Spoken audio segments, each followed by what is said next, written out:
Hello, my beloved. How are you doing today? How is your world doing? Are you totally living your best life? Are you enjoying who you are? Are you just blossoming to the fullest? Are you thriving? Today is really your day that you can just be who you are and love who you are.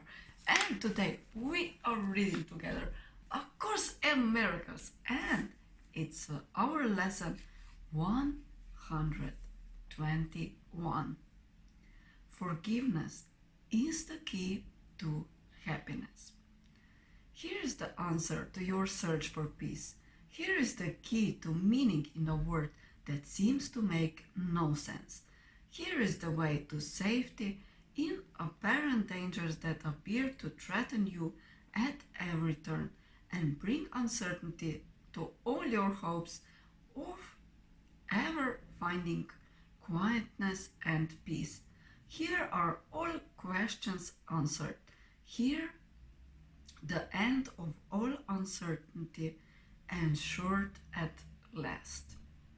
The forgiving mind is full of fear and offers love no room to be itself, no place where it can spread its wings in peace and soar above the turmoil of the world. The unforgiving mind is sad without the hope of respite and release from pain. It suffers and abides in misery, peering about in darkness, seeing not, yet certain of the danger lurking there. The unforgiving mind is torn with doubt, confused about itself and all it sees, afraid and angry, weak and blustering, afraid to go ahead, afraid to stay, afraid to waken or to go to sleep, afraid of every sound, yet more afraid of stillness, terrified of darkness, yet more terrified at the approach of light. What can the unforgiving mind perceive but its damnation? What can it behold except the proof that all its sins are real?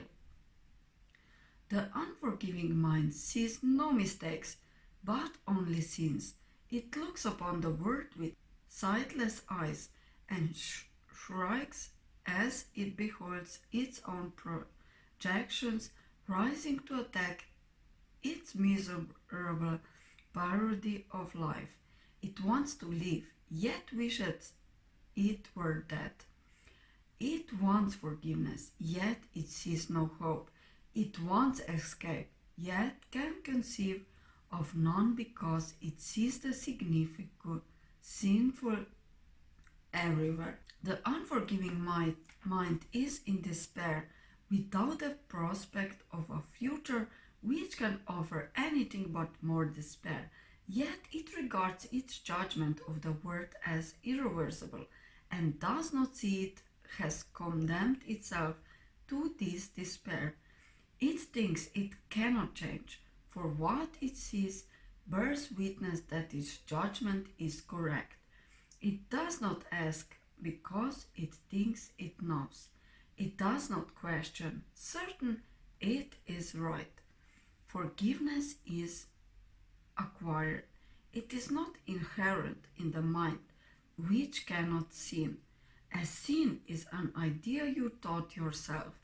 Forgiveness must be learned by you as well, but from a teacher other than yourself, who represents the other self in you. Through him you learn how to forgive the self you think you made and let it disappear. Thus you return your mind as one to him who is yourself and who can never sin. Each unforgiving mind presents you with an opportunity to teach your own how to forgive itself. Each one awaits release from hell through you and turns to you imploringly for heaven here and now. It has no hope, but you become its hope, and as its hope, do become your own. The unforgiving mind must learn through your forgiveness that it has been saved from hell. And as you teach salvation, you will learn. Yet all your teaching and your learning will be not of you, but of the teacher who was given you to show the way to you.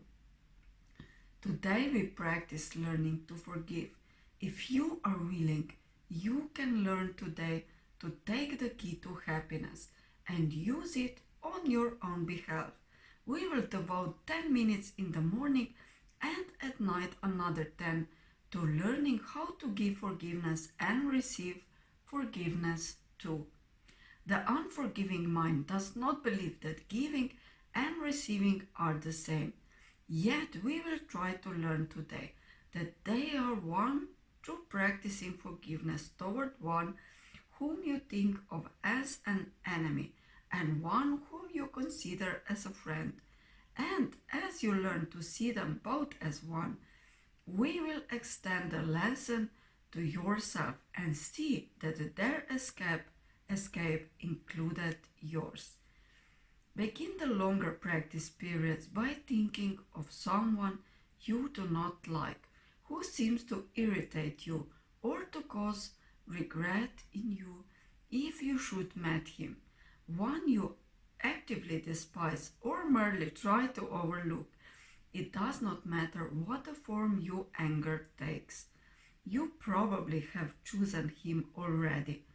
He will do.